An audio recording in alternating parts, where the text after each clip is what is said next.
உங்களுடைய தலைமுடி கருகருன்னு நீளமாக அடர்த்தியாக நல்லா இயற்கையான முறையில் வளரணுமா, அதுக்கு சில இன்க்ரீடியன்ஸ்லாம் ஆட் பண்ணி ஹேர் ஆயில் வந்து தயாரிக்க போகிறோம். எந்த வித கெமிக்கலும் இல்லாமல் இயற்கையான முறையில் நம்ம தயாரிக்க போகிறோம். அந்த வீடியோ தான் ஃபுல்லாக ஸ்கிப் பண்ணாமல் பாருங்கள், அப்போ தான் தெரியும். ஹேர் ஆயில் மேக் பண்ணுறதுக்காக சில செடிகள் பார்த்திங்கன்னா நம்ம தோட்டத்திலே இருக்குது. அதெல்லாம் எடுத்து வந்து தான் நம்ம வந்து ஹேர் ஆயில் வந்து மேக் பண்ண போகிறோம். அதனால் இந்த வீடியோ வந்து ஃபுல்லாக பாருங்கள், உங்களுக்கு யூஸ்ஃபுல்லாக இருக்கும். கரிசலாங்கண்ணி ஹேர் ஆயில் மேக் பண்ணுறதுக்கு முக்கியமான செடிகளில் ஒன்று கரிசலாங்கண்ணிங்க. இது வந்து எங்கே இருக்கும் அப்படின்னு பார்த்தீங்கன்னா வயல்வெளிகளில், அதாவது நீர் நிறைந்த பகுதிகளில் வந்து இந்த வரப்போரத்தில் வந்து இந்த கரிசலாங்கண்ணி இருக்கும். கரிசலாங்கண்ணியில் 2 வகை இருக்குது. ஒன்று வெள்ளை, ஒன்று மஞ்சள். நம்ம வந்து வெள்ளையாக இருக்கிற பூவை தான் நம்ம பறிக்கணும். ஹேர் ஆயிலுக்கு அதுதான் முக்கியமானது. கரிசலாங்கண்ணி செடி எல்லா இடங்களையுமே வராதுங்க, ஒரு சில இடங்களில் மட்டும்தான் வரும். இந்த நெல் வயல், இந்த ஈரப்பதமாக இருக்கிற இந்த வரப்போரத்துலாம் பார்த்துட்டிங்கன்னா அந்த இடத்துல வந்து கரிசலாங்கண்ணி செடி வந்து இருக்கும். நம்மளுக்குமே பார்த்திங்கன்னா கரிசலாங்கண்ணி செடி வந்து ரொம்பவும் ரேராக தான், 1, 2 அந்த மாதிரி தான் கிடச்சி. அதை தேடி எடுத்து கண்டுபிடிச்சி எடுக்கிறதுக்குள்ளேயே ரொம்ப நேரம் ஆகிடுச்சு. அந்த வரப்போரத்தில் பார்த்தீங்கன்னா ஒரு செடி வந்து அழகாக முளைச்சிருந்துச்சு. எப்படி இருக்குன்னு பாருங்கள். இந்த கரிசலாங்கண்ணி செடி வந்து நம்ம எப்படி கண்டுபிடிக்கிறது அப்படின்னு பார்த்தீங்கன்னா, அந்த இலையை பிடுங்கி கையில் எப்படி கசக்குனீங்கன்னாவே ஒரு 2 நிமிஷம் கழித்து பார்த்தீங்கன்னா அந்த கையில் வந்து அப்படியே கருப்பாக இருக்கும். அந்த ஹேர் டைலாம் யூஸ் பண்ணுறோம் இல்லையா, அது மாதிரி அந்த கலரில் வந்து கருப்பாக இருக்கும் பாருங்கள், அதோட இலையோட சாறு. ஒரு பஞ்சில் வந்து நான் தடவி காமிச்சேன் உங்களுக்கு, பாருங்கள் தெரியுங்கிறதுக்காக. எப்படி இருக்குன்னு பாருங்கள், அந்த பஞ்சே வந்து கருப்பாயிடுச்சு. இந்த மாதிரி இருக்கிற செடி வந்து நம்ம ஹேர் ஆயிலுக்கு யூஸ் பண்ணும்போது முடி வந்து நல்லா க்ரௌத் ஆகும். ஆயிலுக்கு தேவையான அளவு கரிசலாங்கண்ணி செடியை நம்ம வந்து கட் பண்ணி எடுத்துக்கிட்டோம். அதுக்கப்புறம் நம்ம வீட்டு பக்கத்துலேயே மருதாணி செடியெலாம் வச்சுருந்தாங்க. அங்கேயும் ஒரு 5, 6 இலையை வந்து நம்ம கிள்ளி எடுத்துக்கிட்டோம். ஆயிலுக்கு வந்து கரிசலாங்கண்ணி, மருதாணி செடி இது வந்து கண்டிப்பாக தேவைப்படுது. அதுக்கப்புறம் பார்த்திங்கன்னா நம்ம தோட்டத்திலே பார்த்திங்கன்னா கருவேப்பிலை செடியும் போட்டு வச்சுருந்தாங்க. நம்ம அங்கேயே வந்துட்டோம். ஆயில் மேக் பண்ணுறதுக்கு தேவையான பொருளாக பார்த்துட்டிங்கன்னா நம்ம கொல்லையோரத்துலேயே நிறையா செடிகளாக இருக்குது. அதை வச்சு தான் நம்ம ஆயில் மேக் பண்ண போகிறோம். இதில் பார்த்துட்டிங்கன்னா கருவேப்பிலை செடியும் நிறையா கொத்து கொத்தாக காய்ச்சிருந்துச்சு.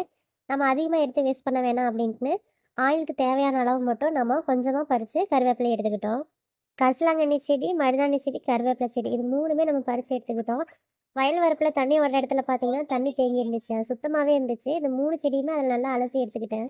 ஹேர் ஆயில் மேக் பண்ணுறதுக்கு நம்ம ரூபா கூட செலவு செய்யலை. ஏன்னா பார்த்தீங்கன்னா நம்ம மரத்துலேயே பார்த்தீங்கன்னா தேங்காய்லாம் இருக்கிறதெல்லாம் காய வச்சு செக்கில் ஆட்டி வச்சு எண்ணெய் ரெடியாக தான் இருக்குது. ஹேர் ஆயிலுக்கு தேவையான செடி, காய், பூ பார்த்தீங்கன்னா நம்ம கொல்லையிலே இருக்குது. இதெல்லாம் வச்சு தான் நம்ம இன்றைக்கி ஹேர் ஆயில் வந்து மேக் பண்ண போகிறோம். செடியெல்லாம் நல்லா தண்ணியில் நல்லா அலசி வச்சாச்சு. இதை வந்து நம்ம காய வைக்கணும். எண்ணெயில் போடும்போது நம்ம ஈரப்பதமாக இருக்கக்கூடாது.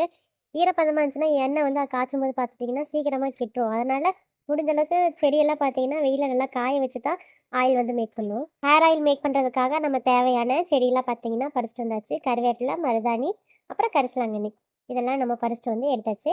இதை வந்து இப்போ நம்ம வெயிலில் காய வைக்க போகிறோம். அதுக்குள்ளே நம்ம செம்பருத்தி பூ, செம்பருத்தி இலை அதையும் வந்து நம்ம பறித்து எடுத்துக்க போகிறோம். வாங்க பார்க்கலாம். நம்ம வீட்டுக்கு முன்னாடியே பார்த்தீங்கன்னா செம்பருத்தி செடிலாம் இருக்குது.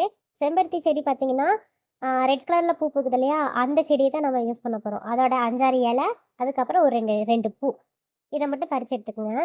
ரொம்ப அதிகமாகலாம் போட தேவையில்லை, கொஞ்சமாக போட்டால் போதும். ஹேர் ஆயில் மேக் பண்ணுறதுக்காக என்னென்ன பொருள் யூஸ் பண்ண போகிறோன்னு பார்த்தீங்கன்னா 2 மரநெல்லிக்காய், ஒரு கைப்பிடி கறிவேப்பிலை, கொஞ்சமாக கரிசலாங்கண்ணி இலை, 2 செம்பருத்தி பூ, 5, 6 செம்பருத்தி இலை, மருதாணி இலை ஒரு கைப்பிடி, அப்புறம் 10 ரூபா பாட்டில் வாட்டர் பாட்டில் அளவில் தேங்காய் இது எல்லாமே நம்ம எடுத்துக்க போகிறோம். இப்போ தேவையான பொருள் எல்லாம் பார்த்தீங்கன்னா வெயிலில் கொஞ்சம் நல்லா காய வச்சு ஈரம் இல்லாமல் வரன்னு இருக்கிற மாதிரி அளவுக்கு நம்ம காய வச்சு எடுத்துக்கணும். ரொம்ப காயணும்னு அவசியம் இல்லை, ஈரப்பதம் இல்லாமல் இருந்தாலே போதும். 10 ரூபா வாட்டர் பாட்டில் அளவு உள்ள தேங்காயை வந்து இப்போ சுத்தமான ஒரு பாத்திரத்தில் நம்ம ஹீட் பண்ணிக்கலாம்.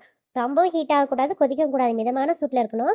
இப்போ வந்து நம்ம மரநெல்லிக்காவை 1, 2 இடித்து வச்சு எண்ணெயில் போட்டுக்கலாம். இத்தனை பொருள் போடுறதுனால ஆயில் வந்து கொஞ்சமாக தான் கிடைக்கும் அப்படின்னு நினைக்காதீங்க. நீங்கள் எந்த அளவுக்கு நீங்கள் ஆயில் சேர்த்துனீங்களோ அதே அளவு உங்களுக்கு கொஞ்சம் கூட குறையாமல் அப்படியே கிடைக்கும். 2 மரநெல்லிக்காவை 1, 2 நல்லா உரல இடித்து ஆயிலில் போட்டு சேர்த்துக்கிட்டேன்.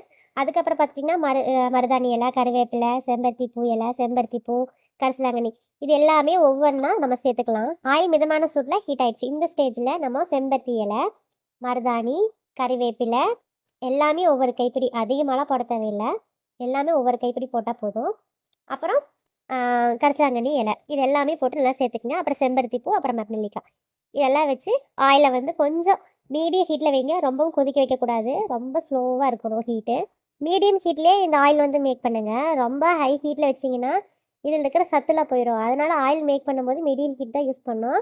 இந்த ஸ்டேஜில் பார்த்தீங்கன்னா 2 டீஸ்பூன் போல் வெந்தயம், 5, 6 சின்ன வெங்காயம் இடித்து இந்த எண்ணெயில் வந்து சேர்த்துக்குங்க. அதையும் சேர்த்து நல்லா மிக்ஸ் பண்ணி விட்டுருங்க. இப்போ இலையெல்லாம் பார்த்துட்டிங்கன்னா ஓரளவுக்கு பொரிஞ்சிருச்சு. இப்போ இந்த ஸ்டேஜில் வந்து நம்ம ஸ்டவ் வந்து ஆஃப் பண்ணி வச்சிடலாம்.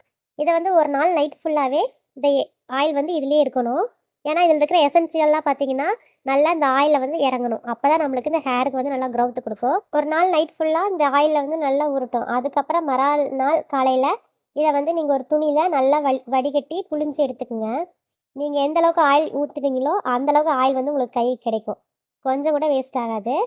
வடிகட்டும் போது பார்த்தீங்கன்னா ஒரு ஒயிட்டான காட்டன் துணி எடுத்து அதை வச்சு புழிஞ்சு வடிகட்டி எடுத்துக்கங்க.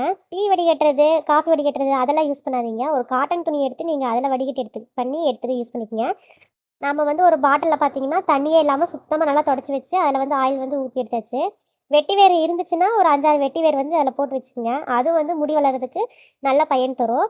இருந்துச்சுன்னா யூஸ் பண்ணுங்கள், இல்லைன்னா அதை ஸ்கிப் பண்ணிடுங்க. இதை வந்து அடிக்கடி வெயிலில் வந்து வச்சு அதுக்கப்புறம் நீங்கள் உங்கள் ஹேருக்கு யூஸ் பண்ணிங்கன்னா உங்கள் முடி நல்லா சூப்பராக வளரும், கருகருன்னு வளரும். இதை நீங்கள் ட்ரை பண்ணி பாருங்கள். கண்டிப்பாக உங்களுக்கு இந்த ரிசல்ட் கிடைக்கும். 2 நாளைக்கு ஒரு டைம் பார்த்தீங்கன்னா இதை வந்து வெயிலில் வச்சு எடுங்க. இது வந்து சீக்கிரமாக கெடவும் கெடாது. இந்த வீடியோ கண்டிப்பாக உங்களுக்கு பயனுள்ளதாக இருக்கும். மறக்காமல் நம்ம சேனலை லைக் பண்ணி ஷேர் பண்ணுங்கள். மறக்காமல் சப்ஸ்கிரைப் பண்ணுங்கள். தேங்க்யூ.